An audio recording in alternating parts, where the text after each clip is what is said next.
Good evening.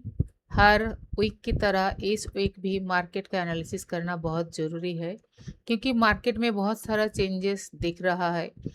पुराना market जैसे 2020, 22, 23 में जैसा था वैसा मार्केट चेंज हो गया था 24 के बाद। फिर 26 में मार्केट का ट्रेंड, स्ट्रैटेजी सब कुछ चेंज होते हुए दिख रहा है। फिलहाल मार्केट का जो सिचुएशन है उसके हिसाब से अगर निफ्टी को देखोगे तो निफ्टी बुलिश दिख रहा है। टेक्निकली निफ्टी बुलिश है और इसका जो स्ट्रॉन्ग रेजिस्टेंस है 24,800 एंड 25,000। 24,800 के बाद 25,000 में इसका स्ट्रॉन्ग रेजिस्टेंस है। मार्केट अभी बुलिश हो चुका है क्योंकि जियो पॉलिटिकल न्यूज़ पॉजिटिव आया है, इसके चलते मार्केट बुलिश हो चुका है।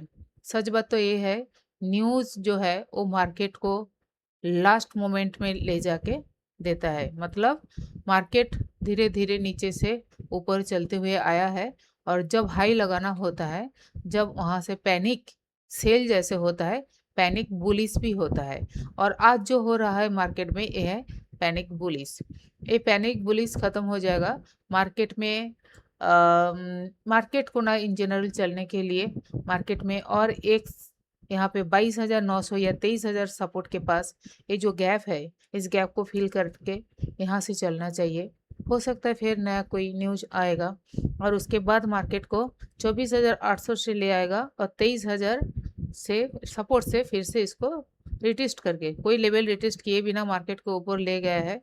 क्योंकि ये जो युद्ध का न्यूज़ था ये जल्दी जल्दी लेके आना था, इतना लेट नहीं कर सकता था इन लोग, इसलिए ये हॉर्मुज़ वाला स्ट्रेट ऑफ हॉर्मुज़ इसका न्यूज़ दिया है। पहले से ही कह रहा था कि हम हॉर्मुज़ छोड़ दिए हैं, फिर लैंड माइन ये वो बात बता के उसको रोक के रखा था। लेकिन मार्केट को बुलिश होना था, इसलिए यहाँ से जो बिग प्लानर है, जो बिग प्लेयर है मार्केट में, जो ज़्यादा पैसा लगा के प्ले करता है, उसका पैसा ऑलरेडी लग चुका था और वो बुलिश करते हुए मार्केट को ले जा रहा है। दिन में मार्केट चलता नहीं है, रात में ओनली गैप अप या फिर रात में ही गैप डाउन हो जाता है। ठीक है, ये सिचुएशन अभी मार्केट में।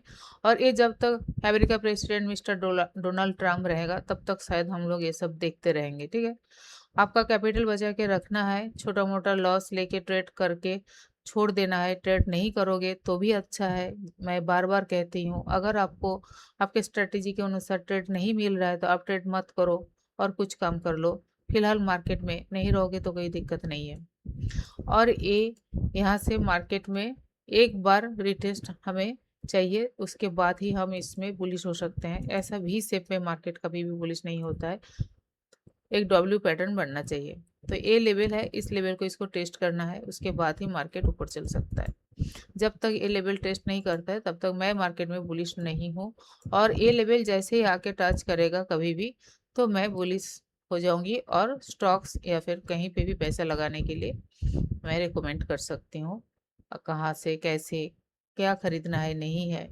अच्छा, जब मार्केट यहाँ पे ट्रेड कर रहा था मैं बार बार गोल्ड में इन्वेस्ट करने के लिए कह रही थी। गोल्ड बहुत ज़्यादा फॉल किया था उस समय, तो गोल्ड में अगर किसी ने पैसा लगाया तो उसको प्रॉफिट बुक करने का टाइम आ रहा है। प्रॉफिट बुक कर लीजिए गोल्ड का। और अगर कोई ईटीएफ में पैसा लगाया था, निफ्टी ईटीएफ, जब मार्केट 22,500, 22,300, 23,000 के पास ट्रेड कर रहा था, मैं बार बार कह रही थी कि ईटीएफ में आधा पैसा डालो, उसका भी प्रॉफिट लेने का टाइम हो रहा है, एक बार प्रॉफिट बुक कर लीजिए। ठीक है, और चलते हैं ऑयल। ऑयल ही है जो मार्केट को मूव करवा रहा है। आज सुबह ऑयल इंडिया मार्केट में जब ट्रेड चल रहा था 2% नीचे था, अभी ये 13% नीचे ट्रेड कर रहा है, 13.17%। लेकिन इसका अगर सपोर्ट बोलो तो यहीं पे है 7,300, 7,350 के पास यहाँ पे सपोर्ट लेके ये फिर से ऊपर जा सकता है। तब तक यहाँ पे एक रिटेस्ट बनेगा, तब तक यहाँ पे भी एक नीचे फॉल हो सकता है। तो अभी ये सिचुएशन है ऑयल का। ऑयल अभी फिर थोड़ा सा और नीचे आके 7,300, 7,350 के आसपास आके फिर वापस ऊपर जाएगा ऑयल। और बैंक निफ्टी है जो थोड़ा सा ज़्यादा स्ट्रॉन्ग हो रहा था। बैंक निफ्टी का डेली पैटर्न जो देखोगे सेम टू निफ्टी, कोई डिफरेंस नहीं है, लेकिन इसका वही है, एक बार गैप को फिल करके चलना है। जब तक ये गैप को फील नहीं करता है तब तक मार्केट में स्ट्रेंथ नहीं दिखेगा।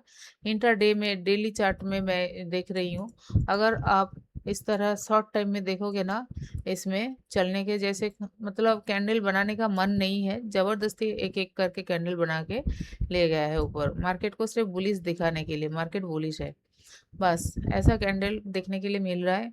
बहुत ज़्यादा वोलेटाइल था मार्केट, और इस मार्केट में ट्रेड करके पैसा निकलना बहुत आसान नहीं है। अगर नया कोई ट्रेडर है तो न्यू न्यू चैलेंज मिलेगा आपको, चैलेंज को एक्सेप्ट करना है तो पहले मार्केट को देखो, देख के सीखो, उसके बाद आप यहाँ से पैसा निकाल सकते हो, और वो इतना आसान नहीं है। इनफैक्ट मैं कहूँगी कि मार्केट में ट्रेड छोड़ ही दीजिए, मार्केट में ट्रेड मत कीजिए, आप दूसरा कोई प्रोफेशन देख लीजिए, वहाँ से आपको अच्छा खासा पैसा मिल जाएगा। मेहनत कीजिए, ये आपको जो लग रहा है ना कि बिना मेहनत का आप बहुत ज़्यादा पैसा कमा लोगे और बहुत आसान तरीके से, ये गलत है, ये सही नहीं है। हर कैंडल को अगर आप अपने कैपिटल के साथ मल्टीप्लाई करते रहोगे तो आप खुद एक बहुत बड़ा लॉस कर दोगे, और शायद आप कर भी चुके होंगे, ठीक है। इसीलिए मैं कहती हूँ कि मार्केट पहले समझो, बहुत अच्छे से समझो, डेली समझो, और कैपिटल इस्तेमाल किए बिना अगर नया हो, स्टार्ट करना चाहते हो, तो पहले देखते रहो डेली मार्केट को, मार्केट में हो क्या रहा है, और इस चीज़ को याद रखो। और अगर आपके सेटअप में सही पूरा फुल आपको दिख रहा है कि हाँ चलो, मेरा जो सेटअप है उसके हिसाब से फुल सपोर्ट मिल रहा है, यहाँ पे ट्रेड बन सकता है, तो आप छोटा सा स्टॉप लॉस के साथ, छोटा सा स्टॉप लॉस के साथ, बार बार कह रही हूँ, कैपिटल लूज मत कीजिए, छोटा सा स्टॉप लॉस के साथ आप एंट्री कीजिए, अगर स्टॉप लॉस हिट हो जाता है तो मार्केट से निकल जाइए, सिंपल बात है। और अभी मार्केट में बहुत ज़्यादा खराब कुछ देखने के लिए मिल सकता है, मैं बार बार कह रही हूँ, और ये लड़ाई युद्ध का इफेक्ट था, हो गया है, मार्केट फॉल होना, मार्केट ऊपर चलना, बाउंस बैक भी हो चुका है। आगे जाके असल जो चीज़ दिखने के लिए मिलेगा वो है हमारा crisis, economically crisis, global crisis दिखेगा, और उस समय मार्केट का क्या सिचुएशन रहेगा वो देखने लायक होगा, ठीक है। चलो, थैंक यू, फिर मंडे मिलते हैं।